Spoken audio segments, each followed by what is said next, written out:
Father, thank you, Lord God, that we can come again this morning to gather, Lord. I know some of us are tired from the week's work and then the time adjustment, Lord God. But Lord, it's a small sacrifice to pay to receive the blessing that comes when your people gather together, Lord.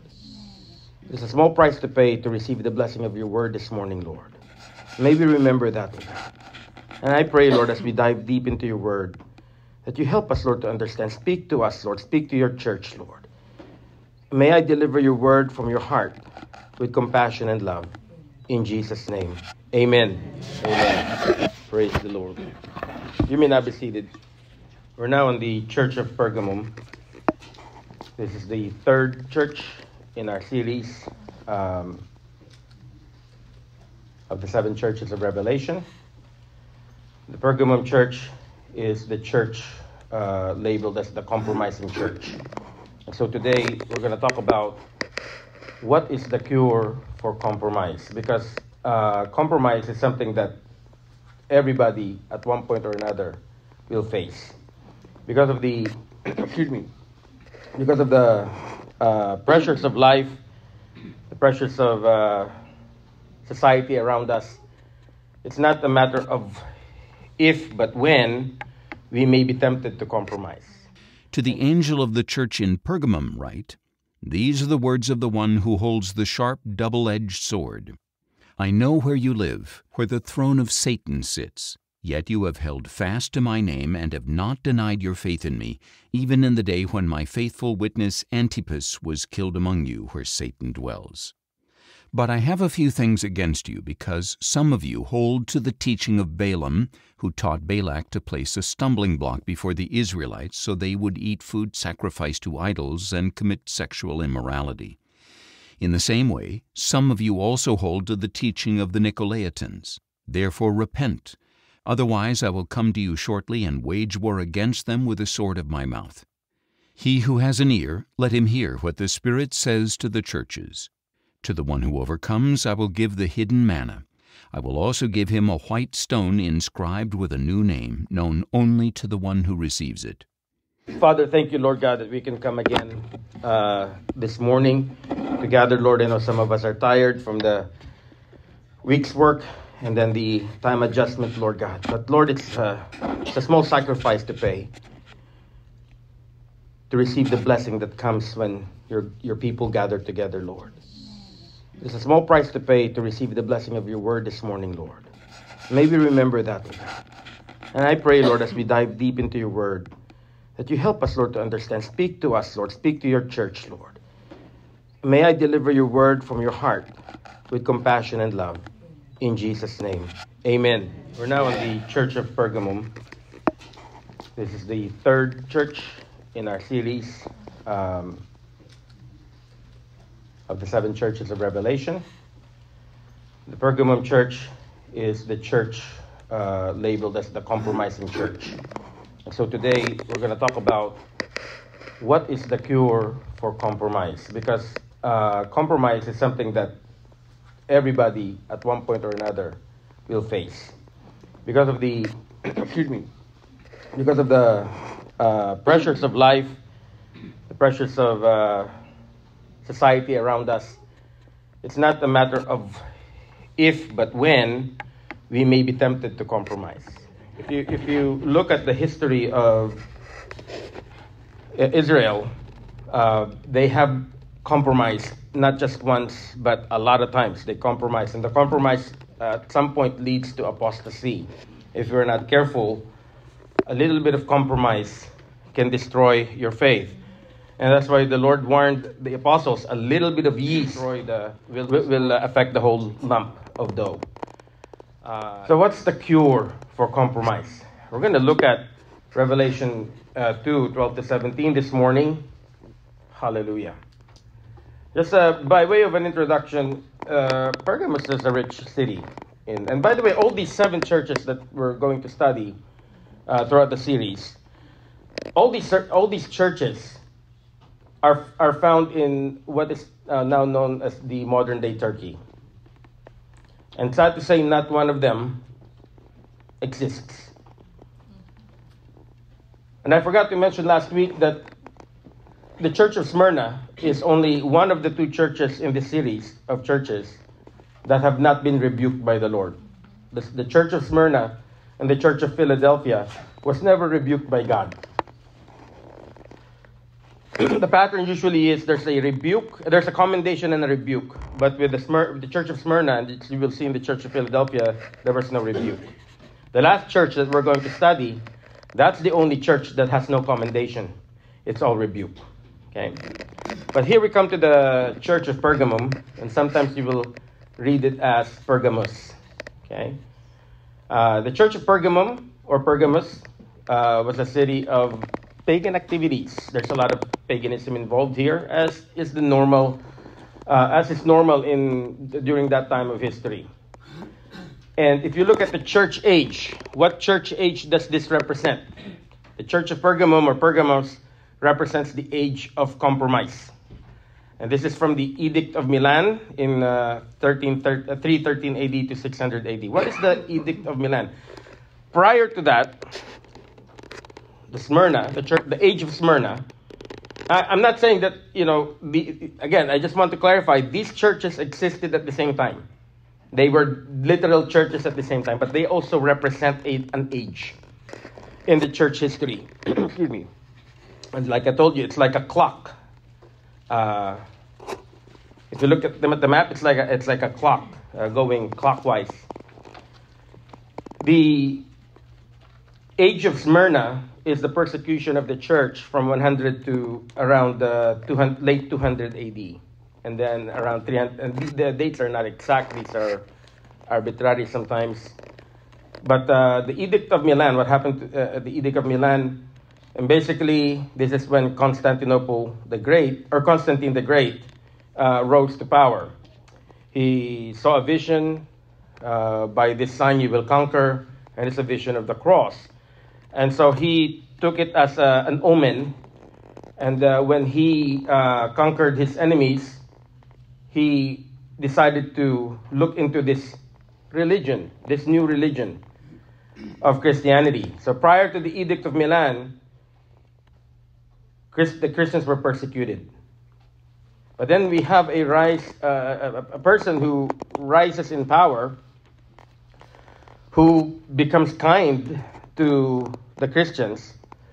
And by the way, the Edict of Milan did not make Christianity the religion of Rome. That's not what it says. What the Edict of Milan says, the Christians will no longer be persecuted. They didn't make it the religion of Rome, as Dan Brown in his book, I forgot the name of the book. There was a movie about it too. It's a garbage movie and a garbage book. Simply said that Christians will no longer be persecuted. And you would think that this would be the time of the golden age of Christianity, because no longer they're persecuted. But as I told you last week, persecution never killed the church. What killed the church is complacency. And so now that they're no longer persecuted, they become lax. And as they are trying to reach the culture around them, instead of standing firm on the truths of the Word of God, in order to entice them, I guess you could say that this is where the original seeker sensitivity is. In order to entice the people to come to faith in Christ, they try to adapt to the pagans' religion. So, for example, those who worship Zeus, they change it to Christian names.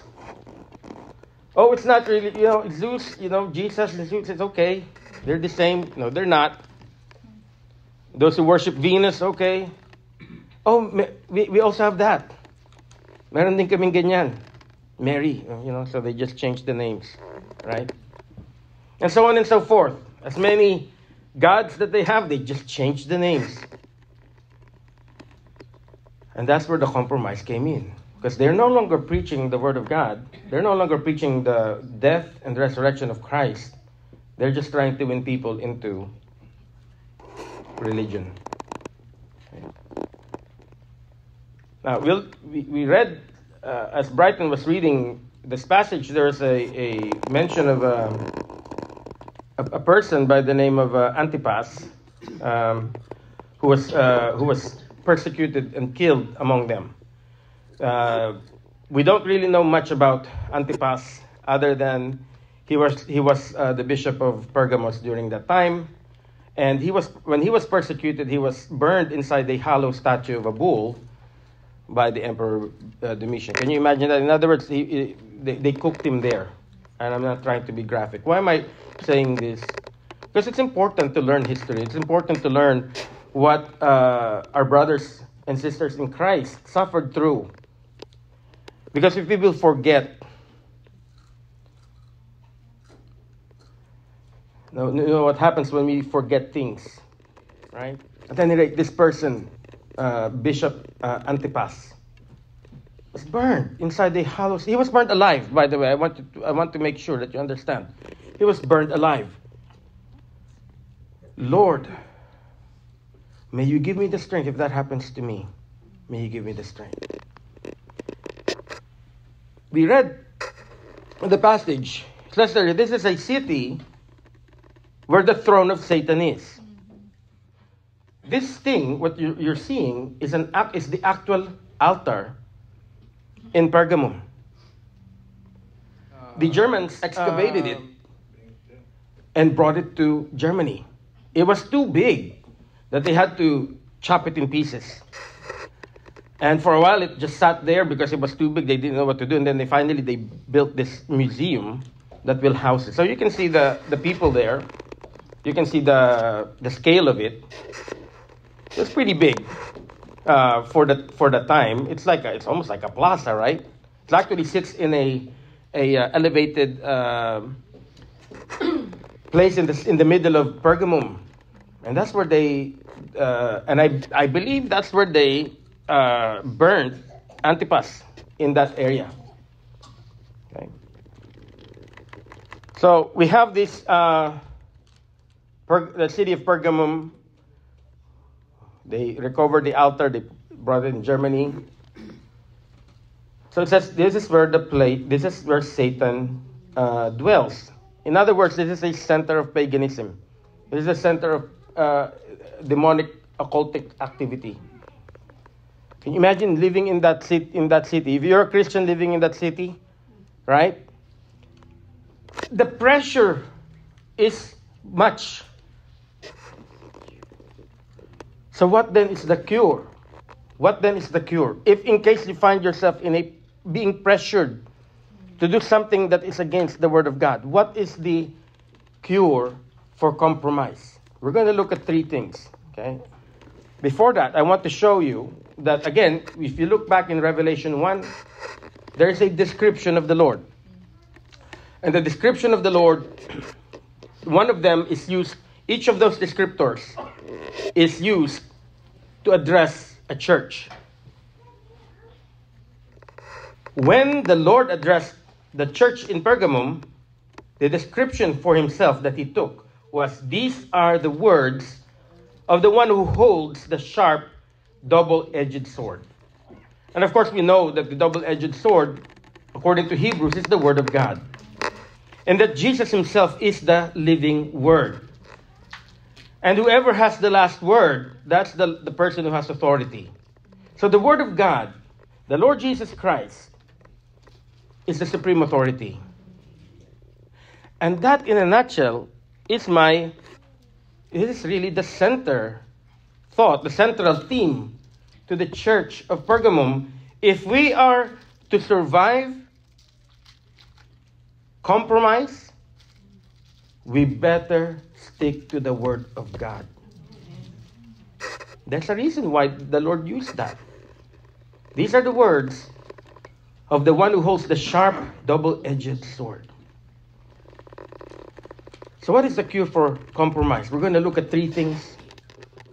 First, we look at the Lord's expectations, verse 12 to 13. The Lord's exasperations, verses 14 to 15, and the Lord's entreaty, verses 16 to 17. As a Christian, the Lord expects something from us. He's not just expecting your tithes and offerings. No, He's not just expecting you to attend church. Those are good things. But what He's expecting from you is more than that. More than that. First, we need to seek and follow God's word. To the angel of the church in Pergamum write, these are the words of the one who holds the sharp, double-edged sword. These are the words of the living word. And we need to hold on to the word of God. If you don't have any word of God here, you won't have any word of God here. And when you don't have the word of God here and you don't have the word of God here, it's easy to go along with the flow. It's easy. Because there's nothing here, let's go along. Everybody's going to the right, you're going to the right. Everybody's going to the left, you're going to the left. So we need to know what the Word of God says. We need to read the Word of God every day. We need to go to Bible studies. Here goes Pastor Kirby again. Pastor Kirby is like a broken record. Every Sunday after Sunday, these are the themes that Pastor Kirby says. You know why? Because that's the theme of the Word of God. I want you to look at Matthew 7, 26 to 27. Because this is central. This is really central to what went on with the city of Pergamos. Matthew 7, 26 to 27. But everyone who hears these words of mine and does not act on them is like a foolish man who built his house on sand. The rain fell, the torrents raged, and the winds blew and beat against that house, and it fell, and great was its collapse. Great was its fall, in some versions. In other words, it completely went down. It was destroyed. It became uninhabitable at that point. And that's what happens to Christians who are not fed by the Word of God. That's what happens to Christians who don't take the Word of God seriously. That's what happens to Christians when we don't really believe what the Word of God says. Well, I believe in the Bible, but I'm not really sure. It's hard because I think about 60 to 70% of evangelicals, I'm talking about evangelical Christians, according to a recent Pew study. 60 to 70% of Christians, evangelical Christians, don't believe that the Bible is the Word of God. And that's why, when it comes to standing up for the Word of God, they won't. Because after all, why would you stand up for something you're not sure is true or not? Right? If I am only 60% sure that this chair will hold me when I sit down, I'm not going to sit down because I'm not sure. But if I'm sure that this chair will hold me, I will sit down and swing my legs because I know. Well, Pastor, what happens if I'm not sure? I don't know how to convince you. That's why we have Bible studies. That's why we look at the Word of God. That's why I tell you about the prophecies fulfilled in the Bible. That's why I tell you about the scientific facts found in the Bible, written before there was even a scientific method. I can tell you how this book changed the lives of millions of people. I'm telling you, if you don't believe the Bible, you are sitting on, if you don't believe the Bible 100%, you're sitting on a precarious place. But I'm telling you, you will not stand for the Word of God if in your heart you believe that this is not the 100% Word of God. It just doesn't work like that. Human beings are like that. We will not put all our eggs in that basket if we don't believe that basket is a safe basket. Pastor Kirby, do you have no doubts at all? I doubt every day. I'll tell you that. I have lots of doubts. And sometimes even the Word of God. But deep in my heart, I know this is the Word of God. I'm not saying if you have doubts, please don't misunderstand me. I don't think there's anybody here who can raise their hands. No, Pastor, I never had doubts since I became a Christian. I've always firmly believed. We have doubts. I have doubts. And there are difficult things in the Bible that I am not sure how it happened. But you know what? If I look at the other things that I'm sure, even though I may not understand, and there's lots of things that I don't understand because, number one, I'm still in the world. If you ask me to explain to you, Pastor, what's it like in the afterlife, I don't know. I've never been there. If you find out, let me know. Pastor, how do you know that there's an afterlife? Because someone had been there and back. And his name is Jesus. And if it's good enough for the Lord, it's good enough for me. Pastor, how do you know that Jesus died and rose again from the dead? We will have these questions, and your kids will have that question. And that's why you need to educate yourself with the Word of God. How do I know? Because, as the Apostle Paul said in 1 Corinthians, 500 people saw him. Some of them, many of them are alive at this time. So the Apostle Paul told them, if you want to know, go talk to so-and-so. They saw the Lord. And the Apostle Paul saw the Lord as well. Praise the Lord. And we need to stand firm in the faith. I know where you live, where the throne of Satan sits, yet you hold fast to my name. We need to stand firm. Even if the rest of the world says no. Even if the rest of the world maligns you. That's what went on. That's how I felt the last 4 years.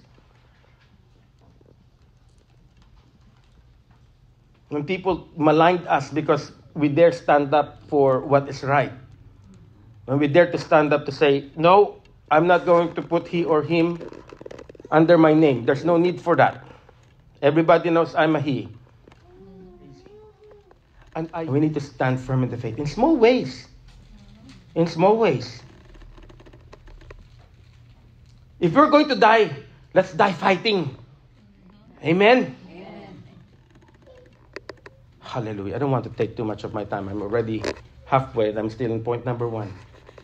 Hebrews 10:38. Hebrews 10:38 says, but my righteous one will live by faith, and if he shrinks back, I will take no pleasure in him. I want you to understand, it is not for us to shrink back. Even if society is pressuring you to shrink back. Society will try to do everything to corner us, and we need to push back. And that's why I joined. Just in case, you found out, Pastor joined the D&I committees. Pastor woke? No, I'm not woke. If they ask me, why did you join this diversity and inclusion? I will probably tell them, I am here to advocate for the most persecuted people group in the world, and they are the Christians, those who believe that Jesus Christ is Lord, and I am one of them. And if they tell me you can say that, then I'll tell them, you have to include me. You have to include me. We will play your game. Let's use that against them. Hallelujah. And if you have, by the way, if you have diversity and inclusion, join it. And then tell them, I'm here to join because I want to represent the Christians. The Christians are always laughed at. They're always excluded. Can we include the Christians? Hallelujah. We need to show faithfulness to Christ. Verse 13b, despite the fact that they live in the place where Satan sits, it says there, you did not deny your faith in me. Wow. Whew. Even in the days of my faithful witness Antipas, who was killed among you, where Satan dwells. Hallelujah.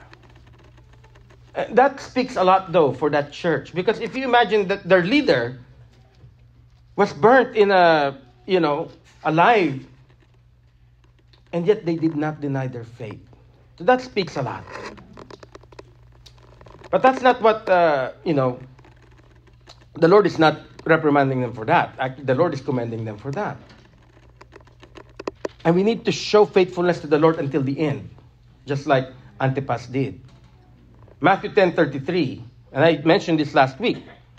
You cannot fake it. You cannot, if you're persecuted, You cannot say, okay, I denied the Lord, but Lord, I'm only telling them that, but I still love you, Lord.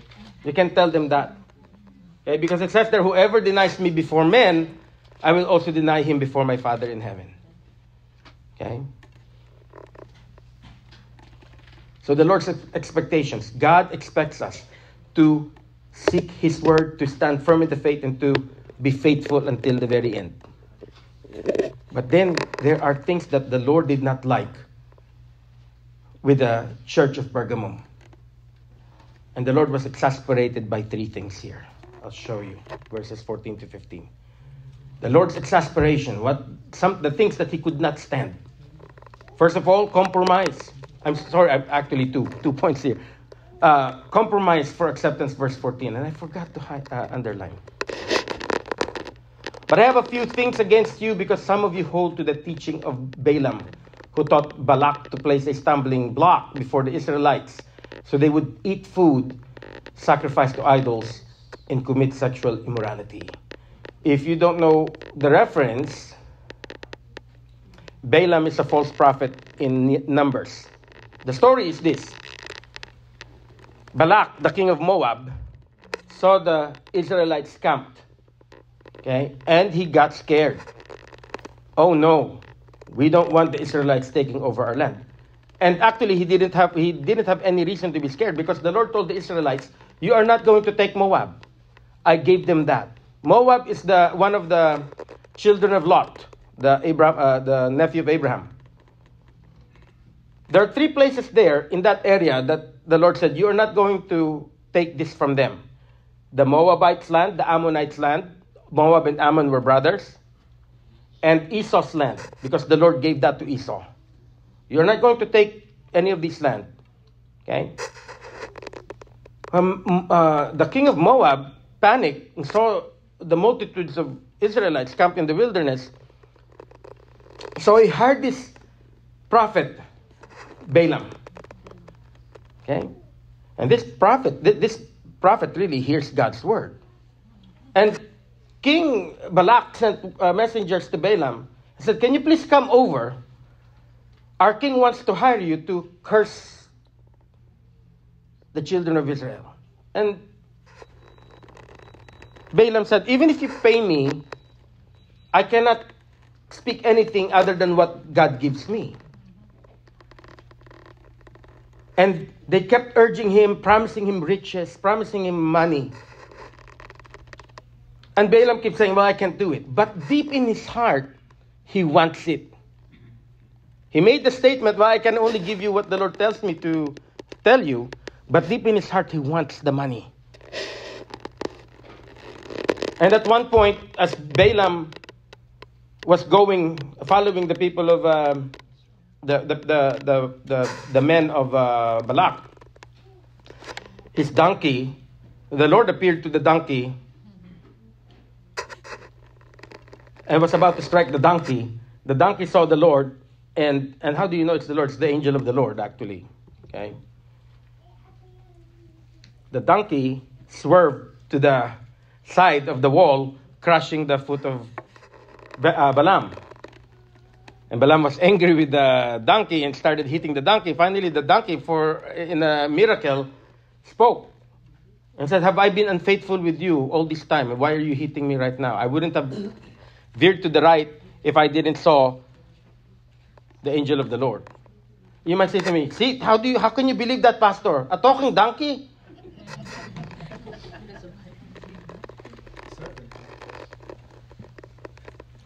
God can make mute people talk. He can make a donkey talk if he wants to. Hallelujah. Anyway, the long and end of it, Balaam went, and 7 times he tried to curse, and each time he wanted to curse the Israelites, he blessed it. And so Balak was angry. Like, I hired you to curse these people, but you keep blessing them. I said, I told you I can only tell you what God tells me. But that's not the end of the story, though. And the reason why Balaam is considered a false prophet, not that he doesn't speak words from God. The reason why he's labeled a false prophet is because he told the king of Moab I may not be able to curse them for you, but if you entice them to commit sexual immorality with your people, God's favor will be taken away from them. And that's what they did. And so when the people of Moab, the women of Moab, dressed in provocative clothes and enticed the people of Israel, the Lord was angry with them because of one compromise. We cannot risk compromise. The compromise is the silent killer of the church. You don't know it, and you're compromising already. That's why we need to be very, very careful. Because the compromise usually is not a big step away from the faith. It's a little thing. Oh, I cannot say no to my kumare. And I cannot say no to my kumpare. I cannot say no to my boss. I cannot say no to this and that. Or I would look odd if I didn't do what they did. I don't think the Lord will mind if I just do it once. But it's those little things that set you up. Because you do it once, you do it again. And you give way an inch, pretty soon you'll give way to a foot. And pretty soon you'll give way to a mile. That's why it's the silent killer. Compromise. And that's why the Lord doesn't like it. 1 John 2:15. Do not love the world or anything in the world. If anyone loves the world, the love of the Father is not in him. Now, some of you who are not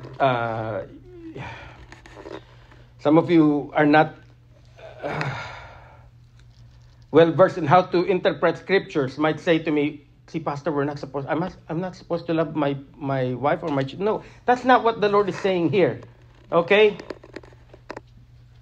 You should love your wives, your children. You should love your husband. You should love the things that God gave you.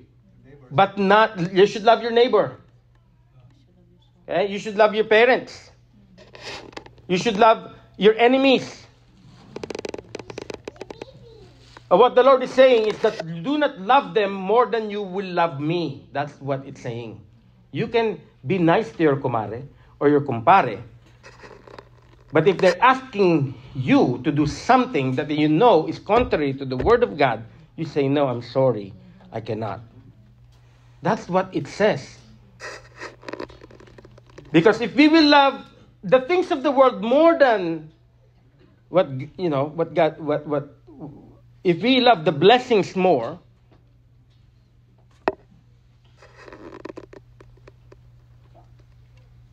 and I'm being honest here with you. I'm just going to be honest here with you.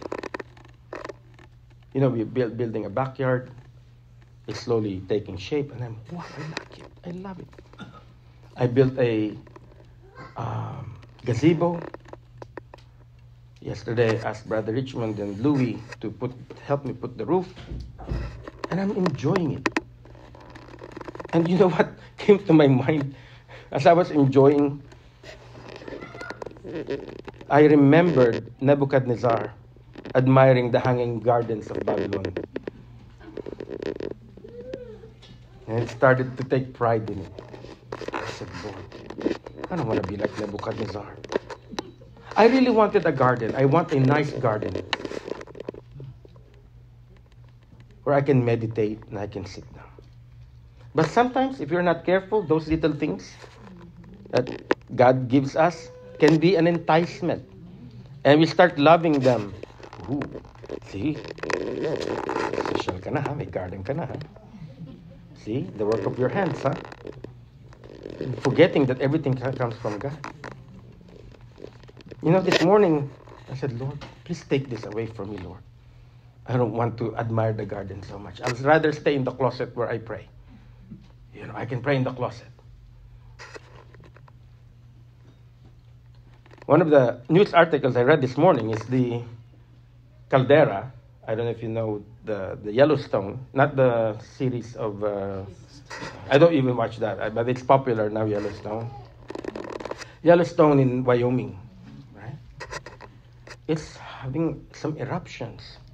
And they're concerned because it's, what will happen if this super volcano blows up? Possibility, we'll all be covered 10 feet of ash. Oh, wow. My garden will be covered in ash. And the grass is fake, by the way, So I have a garden that's fake. The plants are real, though, but the grass is fake. Thank you, Lord. I said, thank you, Lord. Because this garden, I get to enjoy it for a brief time. That's really, that's what it is. The things that we like, okay, beautiful house, nice car, we make it shiny. I don't care about my car. My car is dirty. Some people have, they're more on the house. I want my house to be this and that and clean and spick and span. That's nothing wrong with that per se. But if that takes away, okay, if the love for these things, your admiration for these things, grow into an unhealthy relationship with the Lord, that's where it becomes scary. Because when you start loving the world more than the Lord, it becomes easy to compromise. I don't know how I'm going to preach this because I have now 15 minutes. Praise the Lord. I like this verse in Galatians 1:10 from the New Living Translation. It says that obviously, I'm not trying to win the approval of people, but of God. If pleasing people were my goal, I would not be Christ's servant. We really shouldn't be people pleasers. That leads to compromise. That leads to compromise. Hallelujah. Compromise for acceptance and compromise for pleasure. Right? Verse 15. In the same way, some of you also hold to the teaching of the Nicolaitans. We talked about the Nicolaitans last week. These are the people who says, oh, it's okay to indulge in revelry. It's okay to indulge in sexual promiscuity. A little bit of pornography will not hurt you, is what they said. And the Lord said, no, you have to say no to these things. Little bit of that will kill you. It will dry your spirit. It will possess you. Hallelujah. Matthew 6:24.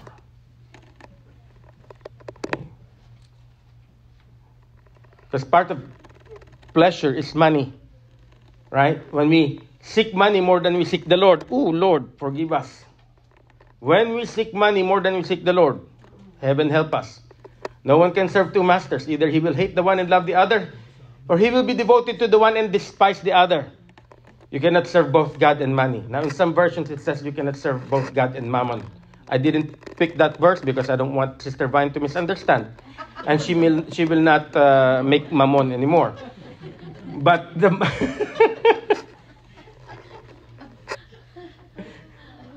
Greek word for money is mammon. So, Sister Vine, the Bible is not telling you not to serve mammon or not to serve as mammon. Okay, that's money. You can still continue making your very delicious mammon. Okay? Hallelujah. It became a controversy in the Philippines when some people read you cannot serve both God and mammon. And because they're Filipinos, that's how they pronounce it. And these are the things that the Lord hates.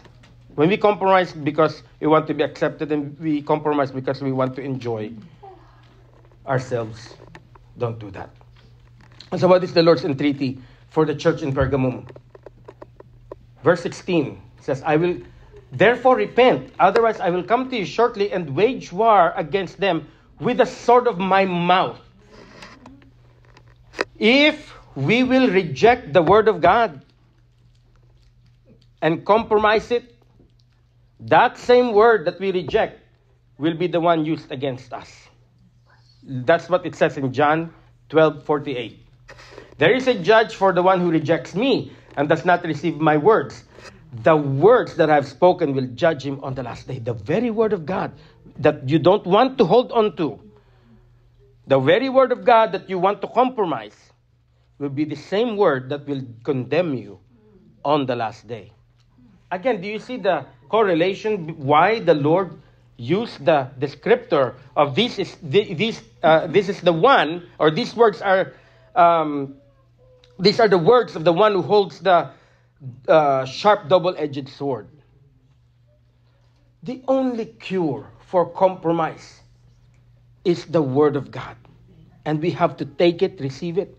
I know it says some weird things like donkey talking.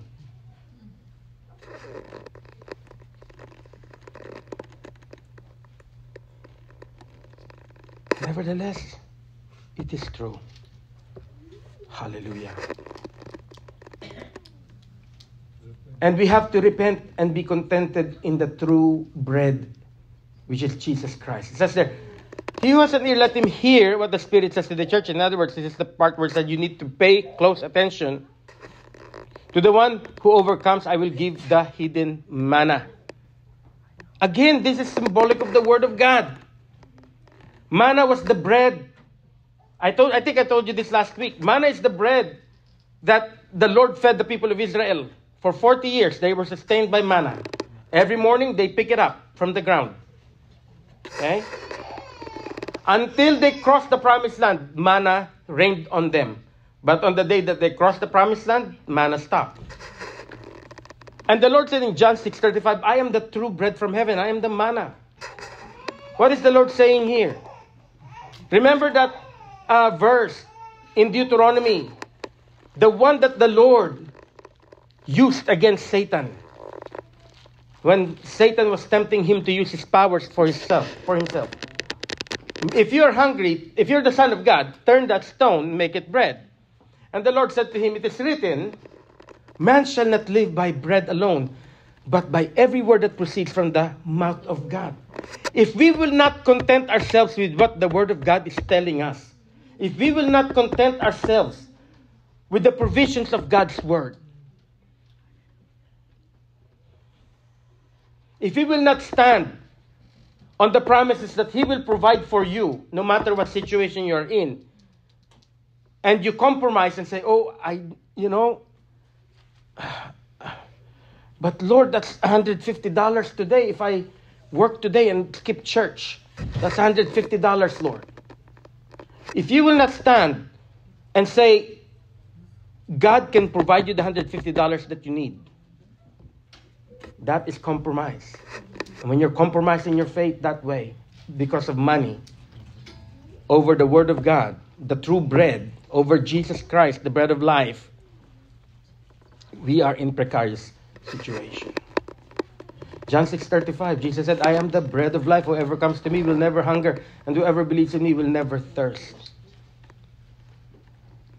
And you know what? You may work on a Sunday in exchange for the $150.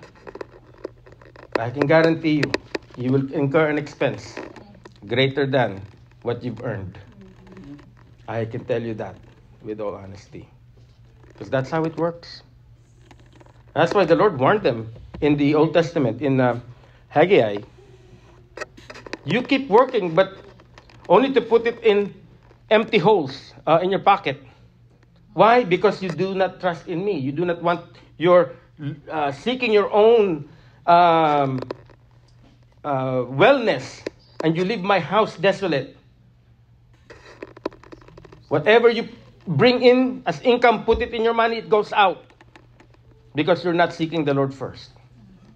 But when we trust in the Word of God, when we love the Word of God, when we love the Lord more than anything else in this life, we can say, no, you know what? God can give that to me. Hallelujah. And we need to repent and be confirmed by God. This is, that's verse 17, not 9.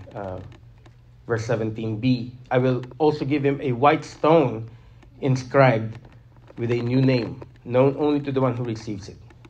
Again, these are one of those things that I have no idea what the new name is. But what it is saying is that if we overcome and we don't compromise our faith, we don't compromise our relationship with the Lord Jesus Christ, on Judgment Day, God will give you a new name. I don't know if you know that.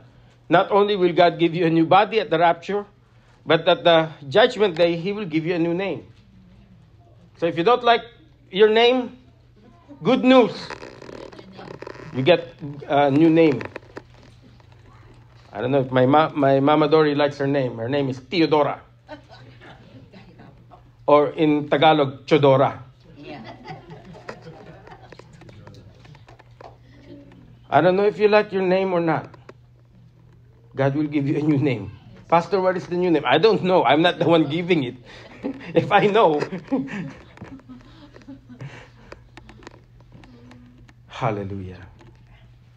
I will give him a white stone inscribed with a new name. Praise the Lord. Known only to the one who receives it. Praise God. And that's basically what the Lord is going to tell you. Probably when He says to you, well done, good and faithful one. Enter now into the joy of my kingdom. Praise the Lord. It says in Matthew 10:32, everyone who confesses me before men, I will also confess him before my Father in heaven. It's as simple as that. If we prioritize the Lord before men, the Lord will prioritize you. Remember that verse that I shared with you that was given to to Eric Liddell, the Olympian? See, he could have compromised and says, but Lord, this comes only once every 4 years, and I trained. Lord, I trained so hard to get into the Olympics. The event that he trained so hard fell on a Sunday, the qualifying round. He said, I'm not going to do it. He didn't enter. But there was another round that he didn't train for, the 400. And somebody gave him a piece of paper that had that verse in Samuel. I will honor those who honor me. Hallelujah. I will honor those who honor me. He won. He won the gold medal. That's not his greatest accomplishment, though. He became a missionary to China. Died there of, malaria or something like that, while serving in the kingdom of God. I'm telling you, I'm challenging you. I'm telling you these stories to ignite the fire in you. I don't think I can inspire you, but I'm going to let the Word of God inspire you. I am praying that Antipas inspires you. I am praying that the people who've been persecuted for their faith will inspire you. I want you to look at persecution.org. You will read thousands of stories of people persecuted for their faith because they refused to compromise. How is it that we went from a persecuted church age to a compromising church age? And that was, if you look at history, this period of time is also known in another term.